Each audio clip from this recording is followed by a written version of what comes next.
Welcome to the Week 4 Panic Chamber episode, where we're going to take a look at some of the most doubted players, some of the guys I get the most DMs about and text messages through my HeySmitty.com text line. Smitty, what do I do with insert player here? And we're going to talk about one of the most crazy ones I'm being asked about. CD Lamb. What do we do with CD Lamb? I can't tell you how many times I'm getting asked that question on my own text line, in the comments of videos, everywhere, DMs on IG. What do we do with CD Lamb? Do we put him in the panic chamber? I don't know. What do you think I'm going to say? We're going to take a look at all these players right here. The most common players I get asked about on a daily basis right now. Panic time. Panic is setting in everywhere. Are you panicked about a certain player? Do you want me to talk about your player in week 5? Let me know in the comments below. Let's break down all of these players. Figure out if we're putting them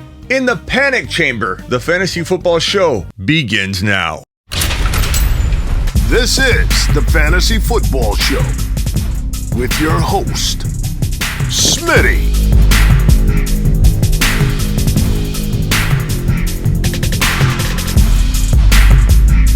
Top 5 running back. You're watching the Fantasy Football Show. I'm Smitty. Take a lap. Panic chamber. First up, let's talk about a guy they call CD Lamb. Is CD Lamb going in the panic chamber? Why on earth are people asking me, Smitty, should I be worried about CD Lamb?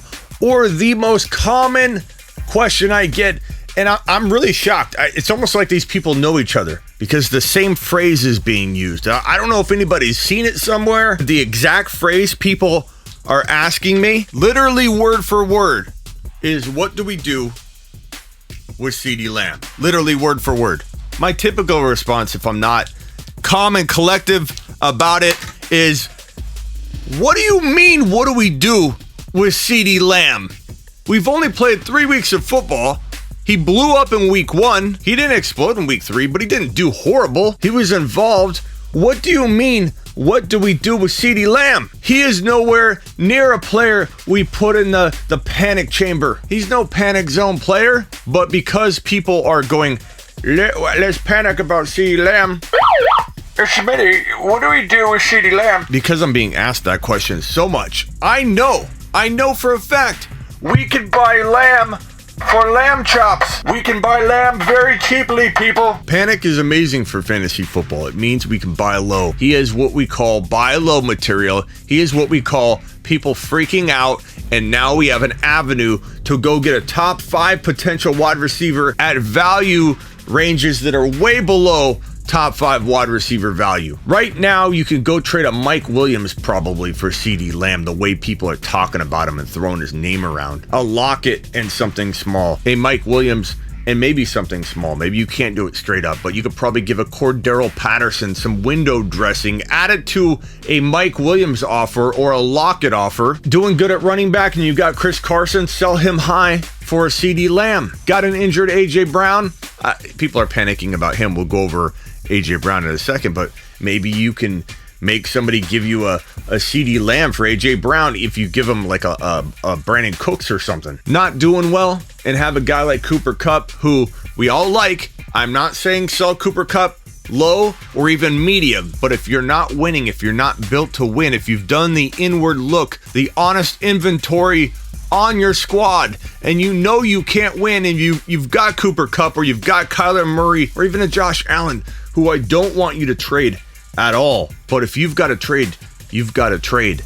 Maybe you can go get a struggling Gibson, who people have, we'll talk about it in a second, in the panic chamber. Maybe you trade for a struggling Lamb, who everybody's panicking about, and a struggling Gibson, and you trade away Kyler, or you trade away Cooper Kupp. You divide Kupp or Kyler into 2 very, very good pieces of fantasy football goodness. These are no slouches. CD Lamb, no sir, we're going to put him in the safe zone in the corner right here, tucked away nicely. You are safe. And we're moving on to the next player, named Montgomery. Is Montgomery in the panic chamber?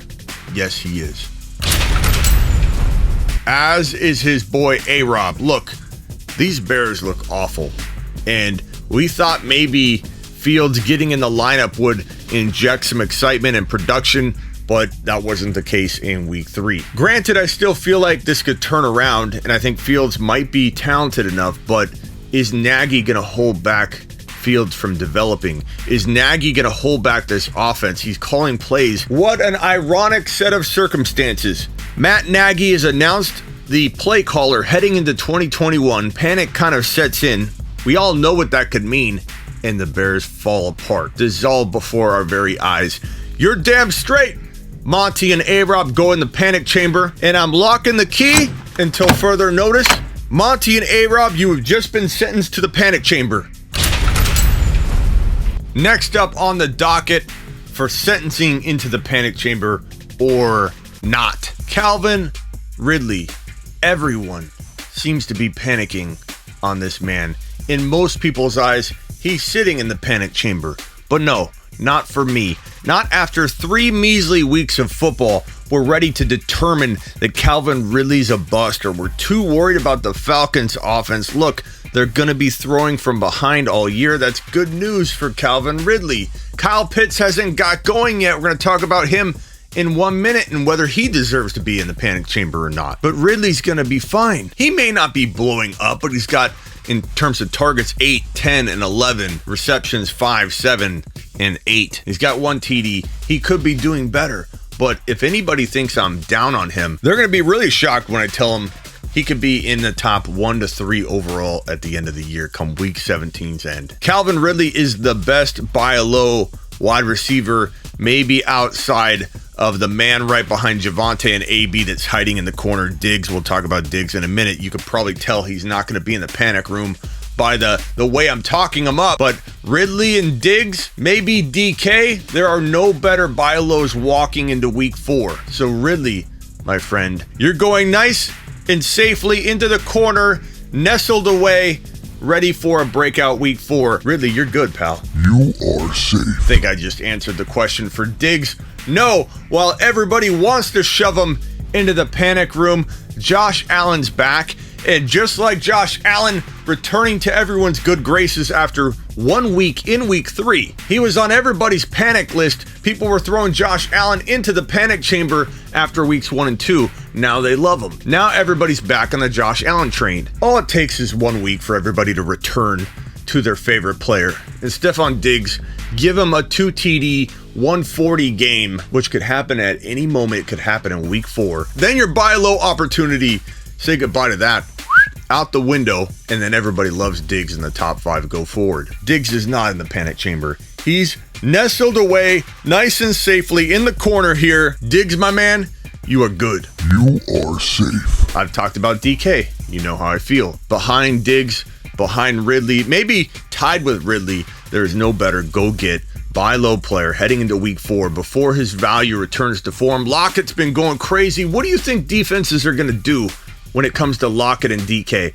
Do you think they're constantly looking at DK, or do you think they're now going, we've got to slow down Lockett? He's done it for 3 straight weeks. Let's go lock down Lockett. What do you think that's going to do for DK? DK won't be anywhere near anybody's panic chamber entering week 5. DK, you are good to go. You are safe. JT, you know, I'm going to tell you to go get JT at the right value. I'm going to tell you to go get JT if you are in a world of hurt and you can't win the way your team is built right now. JT would be a good buy low, and let me explain why. But let me start off by saying, JT, unfortunately, pal, you are in the panic chamber. Lock him in, turn the key. JT? Wait a minute, Smitty. You just said to trade for him. What are you talking about, Smitty? He's in the panic chamber. Like, there's no ifs, ands, or buts about it. He is the definition of a player we are panicking on to an extreme degree. It's because of that panic that you should be able to buy him at panic chamber pricing, which I might remind you is like way more than almost half off. And in those scenarios where I painted the picture of your team can't win, you need something crazy, you've got Cooper Kupp or Kyler, but you've got nothing else going on your team. It's a big trash can bin, a big upper decker. That's what's going on. You have to make a move. Guess what? JT is in the panic chamber. JT can be bought very cheaply. You can get JT and Ridley, or JT and Lamb, or JT and DK or Diggs, either one, maybe JT and AB for one player, and that might be able to save your season. It's not an easy thing to trade away a guy you like Kupp or Lockett or Mike Williams, who's going crazy right now. And if you don't take advantage of selling high on Mike Williams, I don't know how to train you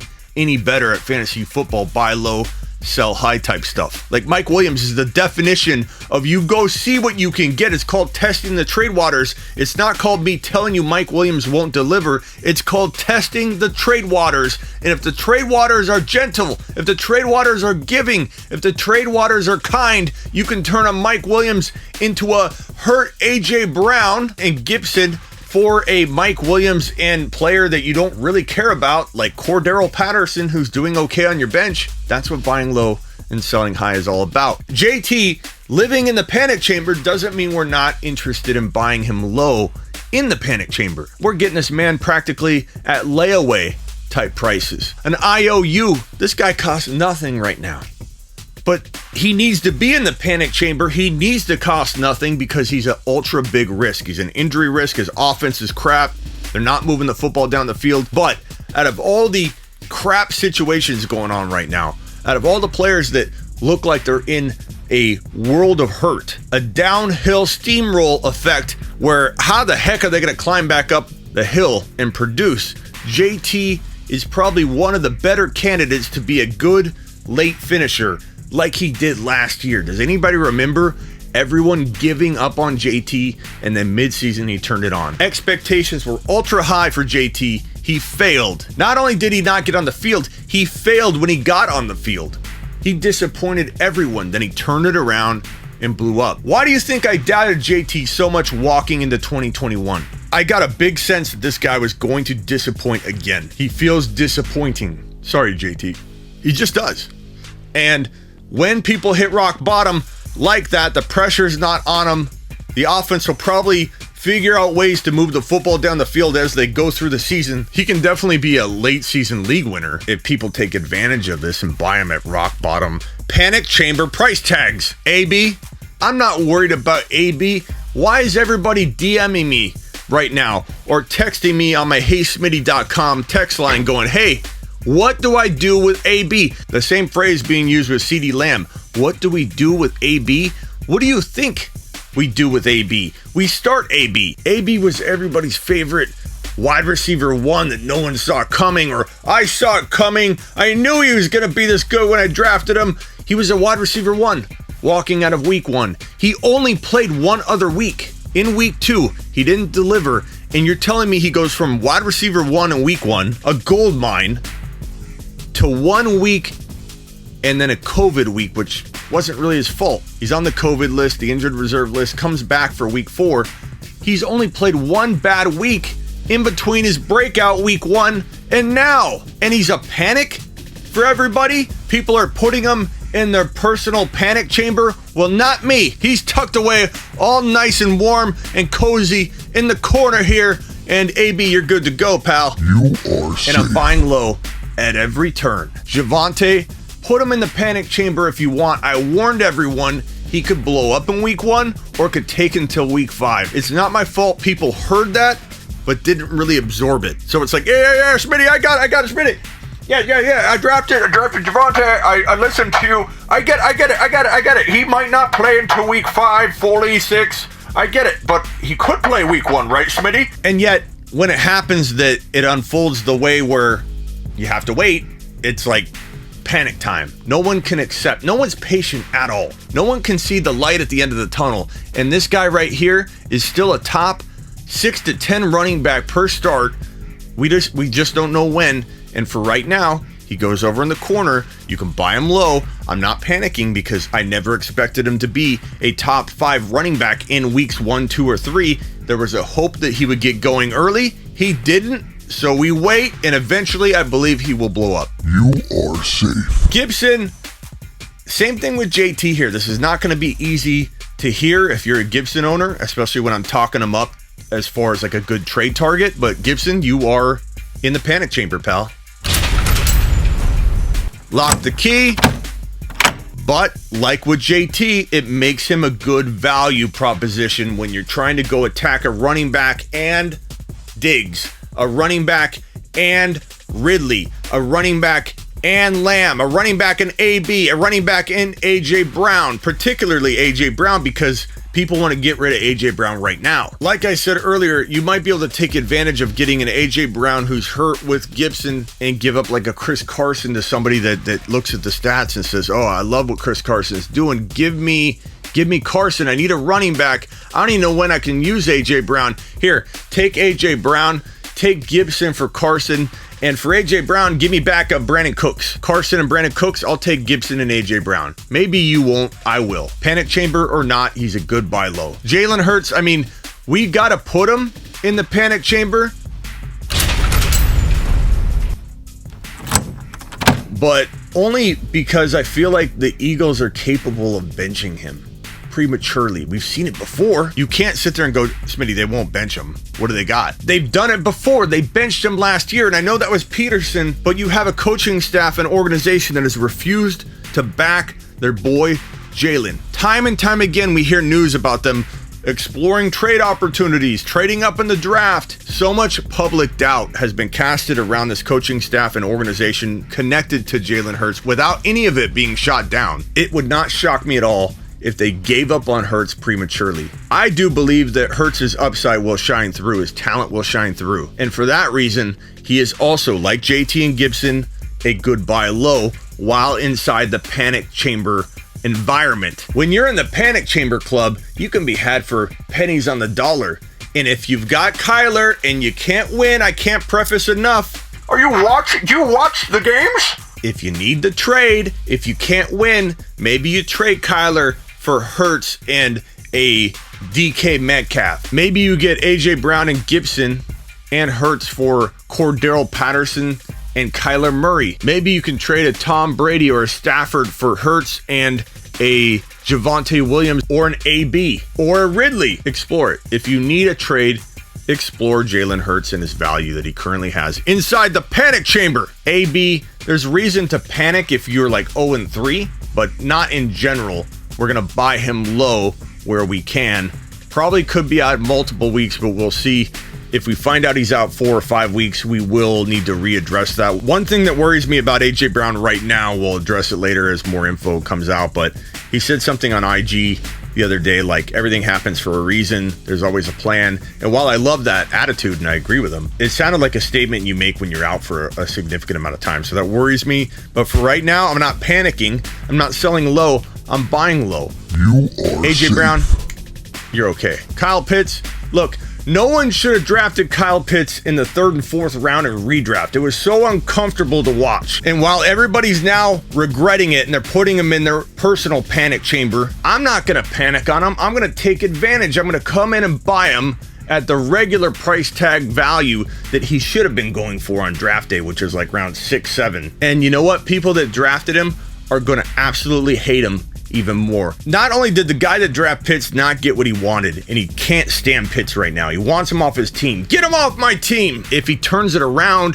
they're going to hate him even more because they invested in him, didn't believe in him, got rid of him, and then he did what they thought he could do. He's going to be up and down. He's a rookie, but you're going to buy him at panic chamber pricing, and you're going to get a guy that will play really good. He won't be ultra consistent. He'll be all over the map, but he will be a great buy low heading into week number 4. You are safe. Other players worth mentioning, Damian Harris is probably panic chamber material. And as for Christian McCaffrey and Dalvin Cook, look, we got to wait and find out what's going on with their injuries, but it looks like Dalvin Cook is trending to maybe play week 4. We'll know more. You'll find more out on my show tomorrow. And you can join me every Tuesday and Thursday, 5 p.m. to 7 p.m. Eastern. We'll talk about this situation with Cook and McCaffrey. McCaffrey probably out another 2 to 3 weeks. They didn't put him on IR, which means they probably were hopeful that he could come back within 3 or 4 weeks or within 3 weeks, but I want football on Wednesdays, but that doesn't mean it's going to happen. The Panthers may want him back, but they're 3-0. They've got a couple good matchups coming up, and if they can rest him, they'll rest him. They don't want what happened last year to happen this year, so I think if anything,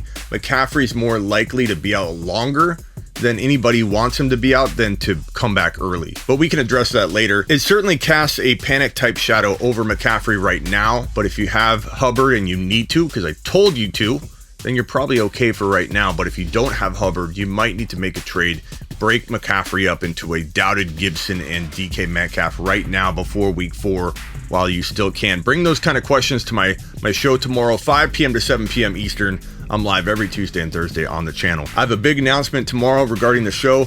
Make sure you tune in for that during my live stream from 5 p.m. to 7 p.m. Eastern. Order my text advice at heysmitty.com. And until then, get out of here before I put you in the panic chamber. This is the Fantasy Football Show with your host, Smitty.